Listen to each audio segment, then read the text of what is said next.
Hello, everyone. You're on John Baxter Live. Got a cool show today. Got a special guest, Darren Kidd, and his new book, and quite a few interesting facts about this guy.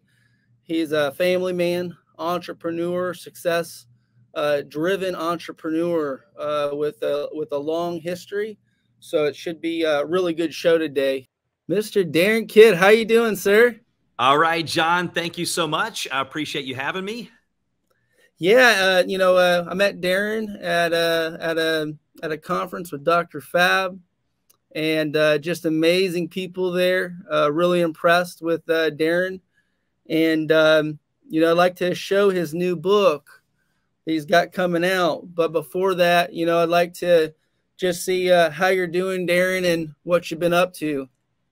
Oh man, lots of great things. Doing a little bit of hair modeling on the weekends, and yeah, just kidding. All right, for those that are listening, I'm a little hair challenged, which means I have no hair. I'm completely bald, and it's shining on video. So if you have to put sunglasses on, I'm not offended by that. But John, I appreciate that. And first of all, let me just say this: that I put the I don't know what you call it, but the anti-aging bed, the cover, and my pillowcase on last night. And I can tell you the 2 nights before that, I was having some major issues like sleeping. I slept like never before last night. And so I'm a huge believer in what you're offering. And no, I'm not getting paid to say that, but I did want to mention that before I forget, because it was just last night that I hooked that up. So I love that. So thank you. Yeah. So it's kind of fascinating. The book and my story, it all kind of meshes with, because people look at me now and they're like, oh my gosh, like, how did you do those things?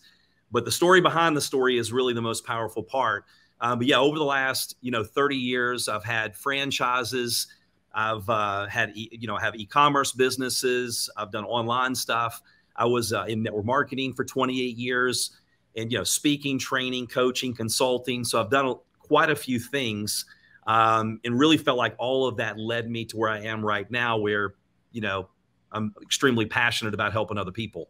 I will until Darren Kidd. This is one of the it's a bestseller, and I'm sure at the end of the podcast we can see where we can get it, but I wanted to show it to you. And how did you come up with this name? Yeah, will until. Yeah, that's a great question. It was about 25 years ago. My wife and I, we have 5 kids from 29 down to 14. Yes, which 29. I thought you were 29 yourself. Hey, you know what? Stop some more. Stop some more. It's the mattress. I took off about 20 years last night.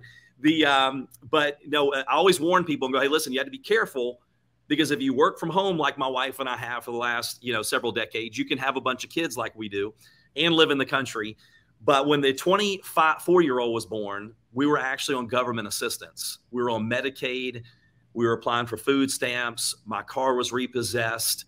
And it was that day that I walked into my bedroom and I shut the door behind me and made the walk over to the closet. And there was about this 2-foot plastic Coca-Cola piggy bank. And I told my daughter, I go, hey, look, someday we'll go to Disney World. So put your money in this piggy bank. And, someday was all I'd ever heard in my family. My dad passed away on his deathbed. Up until that day, he was saying, someday we'll go do this, someday we'll go do that, and someday never came. And unfortunately, I learned the hard way that someday leads to a town called nowhere. But I also learned that some people's some days are other people's every days. But it was that day that I was dragging that piggy bank out of the closet, put the change on the floor, and I'm just picking through it, just trying to get enough to go eat. And I'm sitting here and my daughter walks in, opens the door, sees me taking the money for Disney, runs out, slams it. She's crying. And I remember on my knees going, God, how could I get this low to where I'm bankrupt? My car's repossessed. I'm a college dropout. My wife's a college dropout. We live in a small town. Everybody in town knows I'm a failure. There's sheets on my windows that were tacked on. We couldn't afford curtains. And here I am taking my child's money for Disney. I'd already been to the doctor for depression. And I'm like, what hope do I have? But that was the day that it hurt bad enough. And so I after wiping the tears, I got up off my knees. I walked into the other room and I go, my family deserves a better life than this. And whatever it takes, I will until. And I put that on the wall. I will until. And then that was the pivoting point that started me on the journey over the last 20 years, multiple six figures investing in education, thousands of books and audios and trainings and seminars and mentors and VIP days that completely changed our life. But it was that moment. I tell people, you can't change your life overnight, but you can definitely change the direction of your life overnight.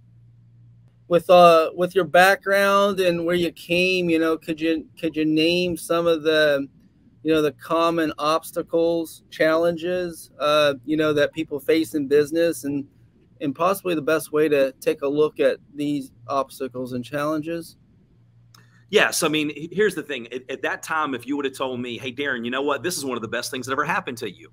It's pretty awesome that you can't feed your kids and you can't support your wife and you can't keep a job. And, you know, and I would have not taken it very well. But now when later on, I learned that, you know, life, Rick Warren, who wrote The Purpose-Driven Life, he goes, look, either you're in a storm, going out of a storm, or getting ready to go back into a storm. And later on, I realized that, look, it's not the easy times that make us grow. Obstacles and challenges are actually your best friend, because obstacles lead to elevation. Okay. If we take responsibility, if we do the right things when we're going through those challenging times. So there was a point in my life, I was a victim. It was where I lived. It was my background. It was my family. It was my lack of resources. It was, well, when we're victims, then we don't control anything. But finally, I had a friend go, hey, Darren, at the scene of every accident, there's one common person, and that's you. You know, Les Brown talks about, look, at some point in time, you made an appointment to be where you are today. So where I was that day was because of decisions that I had made, good or bad.